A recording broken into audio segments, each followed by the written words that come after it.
that you can acquire, but with that there comes a limitation of time. How back can you go in the time?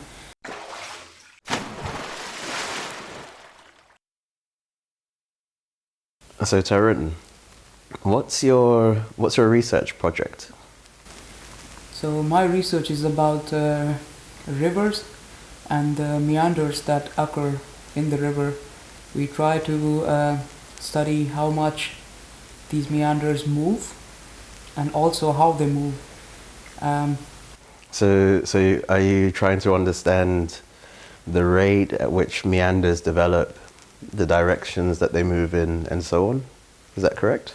yes, so we try to see how these meanders develop, plus also what are the processes inside the river which are developing these shapes that you see from an aeroplane when you're looking down, flying by a river. Okay, that's interesting. So the next question I was going to ask you was, how do you even begin to study the path of a river? Does it involve people going out to a river and measuring with rulers and tapes, or are you using sophisticated equipment?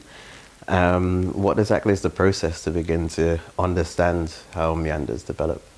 So yeah, there are different ways you can study a river, especially in my field of research. There are certain equipments and which span from desktop equipments to going to the field out there measuring the flow and everything. So specifically, I used for one study, for example, historical maps and historical images, which spanned over, let's say, 100-year period. So you can have a better view of how much the river has moved, because river moves very slowly. It's And, not a day-to-day basis. You can see a river moving.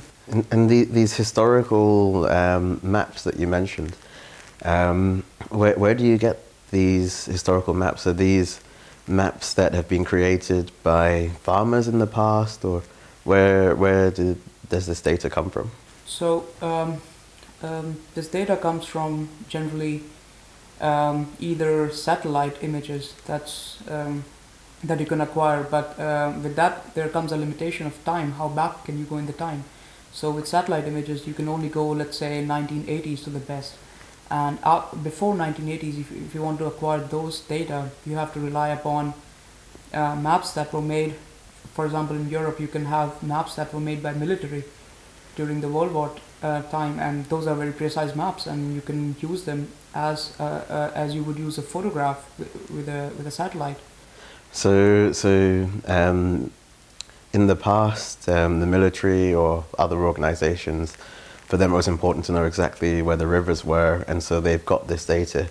And so that means that you can use that data in combination with modern data and have a broader understanding of how the rivers evolved through time. Yeah, one small example I can give you is that there are on land there are structures that have lasted 200 years, 300 years, like for example churches, road intersections, and these points, they never move, you know that for sure.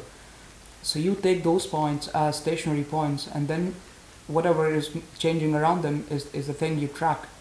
So this is how you place your data in the first place. You extract information by using stationary points in all those 100 years.